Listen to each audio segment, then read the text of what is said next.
Unprotected intercourse can lead to pregnancy कभी भी। ये वाले टाइम में प्रेगनेंसी अगर कोई ट्राई कर रहा है तो प्रेग्नेंट हो सकता है। प्रेगनेंसी के लिए बेस्ट टाइम और बेस्ट लाइफ का टाइम क्या बेस्ट रहता है? फर्स्ट पीरियड्स यंग गर्ल्स को एज यंग एज 8 इयर्स में आ जाते हैं।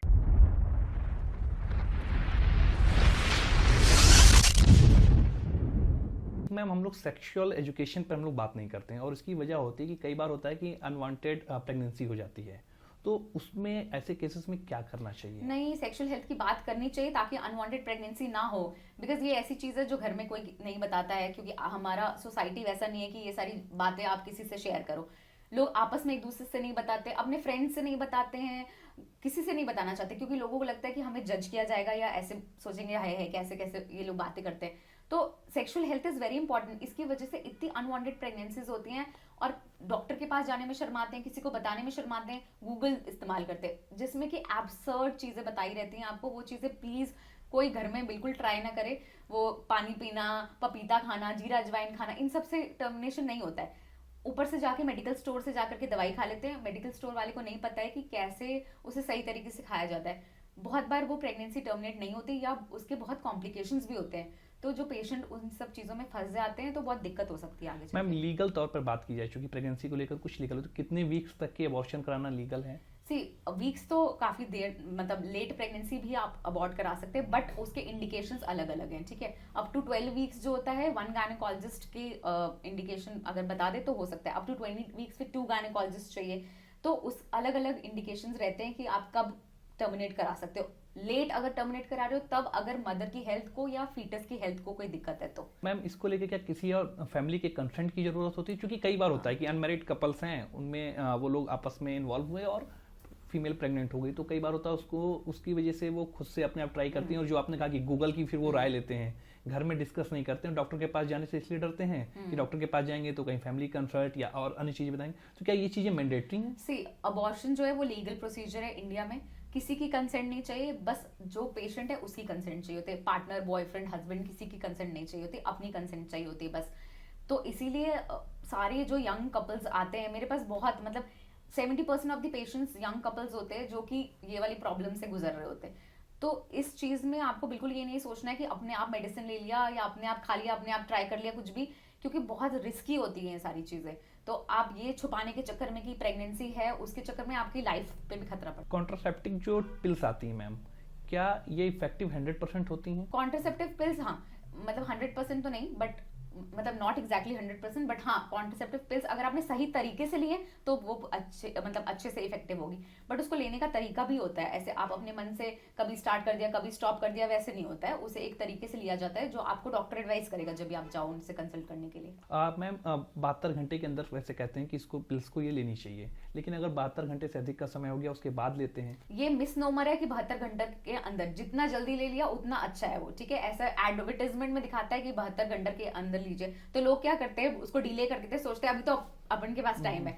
जितना जल्दी लिया उतना अच्छा है। 72 घंटे तक उसका एफिकेसी धीरे धीरे कम हो जाता है, तो पहले ही ले लेना है उसको। उसमें लिखा रहता है मॉर्निंग आफ्टर पिल, यानी अगली सुबह नहीं, तुरंत ले लो। जितना जल्दी लोगे उतना अच्छा इफेक्ट होगा। इसके कुछ साइड इफेक्ट्स भी रहते हैं मैम? साइड इफेक्ट्स रहते हैं थोड़े बहुत हार्मोन्स को, क्योंकि एक बहुत ही large dose of hormone body में जाता है, तो उसकी वजह से थोड़े साइड इफेक्ट्स रहते हैं। बट कुछ इतना बहुत रिस्की नहीं रहता है कि उसको आप लोगे तो आपको बहुत ज्यादा दिक्कत हो जाएगी। बट हाँ, अगर आप प्रेगनेंसी नहीं प्लान कर रहे हो तो आप डॉक्टर को जाकर के दिखाओ। बिकॉज पिल के अलावा कॉपर टी भी एक डिवाइस होती है जो कि आप अगर लगाओगे विद इन 5 डेज तो उससे भी कॉन्ट्रासेप्शन होता है। अगर ये लगातार इस तरीके की गोली खाई गई तो क्या फ्यूचर में बेबी कंसीव करने में भी प्रॉब्लम, कॉम्प्लिकेशंस हो सकती हैं इसकी वजह से? इसकी वजह से पीरियड्स इफेक्ट होते हैं, हार्मोन्स इफेक्ट होते हैं। तो अब प्रेगनेंसी कंसीव करने में बहुत सारी चीजें हम लोग कंसिडर करते हैं। तो मतलब ऐसा डायरेक्टली तो नहीं होगा कि हाँ आपको प्रेगनेंसी में दिक्कत होगी, बट हाँ आपके हार्मोन्स इतने गड़बड़ हो जाएंगे कि उसकी वजह से आगे जरूर दिक्कत हो सकती है। कितने वीक तक मैम जो एबॉर्शन है वो मेडिकेशन के जरिए हो सकता है, दवाओं के जरिए हो सकता है, और कितने वीक के बाद में जो है फिर वो सर्जिकल की जरूरत होती है? अबॉर्शन जो होता है मेडिसिन से यूजुअली 63 डेज हम लोग बोलते हैं, उसके अंदर में मेडिसिन ले लिया तो उसका जल्दी, मतलब उसका बेटर इफेक्ट होता है। उसके बाद डिपेंड करता है कि कैसा प्रेगनेंसी है, फिर यूजुअली मतलब सर्जिकल मेथड जो होता है वो बेटर है। और मैम आप मानते हैं कि ये अनवांटेड जो प्रेगनेंसी इसकी मेन वजह है लैक ऑफ नॉलेज? बिल्कुल, क्योंकि आजकल जो यंग पेशेंट्स हैं उनमें ज्यादा प्रॉब्लम ये रहती है कि अनवांटेड प्रेगनेंसी होती है, वो कंफ्यूज रहते हैं। जो मैरिड रहते हैं वो तो ये सोच लेते हैं कि भाई अगर हो गया तो या तो कंटिन्यू कर ले, हमें चाहिए तो कंटिन्यू कर लेते हैं। पर अनमैरिड में तो यही है ना कि हमें नहीं चाहिए, तो अगर आपको पता रहेगा तो आप नहीं वो चीज करोगे ना, वो आपकी हेल्थ पे उसका नेगेटिव इफेक्ट रहता है। इसका मेंटल हेल्थ पे एक फीमेल की और हाँ, फिजिकल बहुत हेल्थ इफेक्ट, दोनों पे असर पड़ता है। मेल फीमेल, ज्यादा फीमेल, बिकॉज फीमेल के साथ ये सारी चीजें रहती है, ऑब्वियसली उसके ऊपर ज्यादा इफेक्ट करेगा। क्योंकि एक तो मेडिकल ट्रीटमेंट लो या सर्जिकल ट्रीटमेंट लो, कोई भी चीज लो, थोड़ा ट्रॉमेटिक और पेनफुल रहता है पेशेंट के लिए, ठीक है। और जो मतलब कि उसका इमोशनली जो प्रॉब्लम रहती है वो तो रहती ही है थोड़ा सा। प्रेगनेंसी जो किट आती है मैम, इनके क्या रिजल्ट एक्यूरेट होते हैं? इन पे डिपेंडेंट इनको हाँ, माना जाएगा? 98-99% सेंसिटिव रहती है किट, अगर आपने सही से किया है उसको तो। और यूजुअली ऐसा होता है कि अगर आप बहुत अर्ली कर लोगे प्रेगनेंसी टेस्ट, मतलब अभी टाइम है थोड़ा सा वेट करने का, आप पहले कर लोगे तो वो नेगेटिव हो जाती है। लोग सोचते हैं हमारी किट गलत है, बाद में कैसे प्रेगनेंसी होगी। आपका टाइमिंग ठीक नहीं था उसको करने का। क्या सही टाइम होता है मैम उसको, मतलब कितने दिन अगर का गैप आपका होना चाहिए? अगर आपका रेगुलर पीरियड्स है तो आपका जो पीरियड मिस हुआ है उसके 2-3 डेज बाद कर सकते हो। और अगर आपका इरेगुलर पीरियड है तो आपने जो मतलब कि आपका यूजुअली जितना साइकिल रहता है कि 40 डेज का है, 45 डेज का है, उसके बाद आप कर सकते हो। बट स्पेशली जो पीसीओएस पेशेंट्स होते हैं जिनको हार्मोन का दिक्कत है, वो लोग ऐसा सोचते हैं कि हमारा तो पीरियड जितना लेट ही होता है, कोई बात नहीं, नहीं आया तो।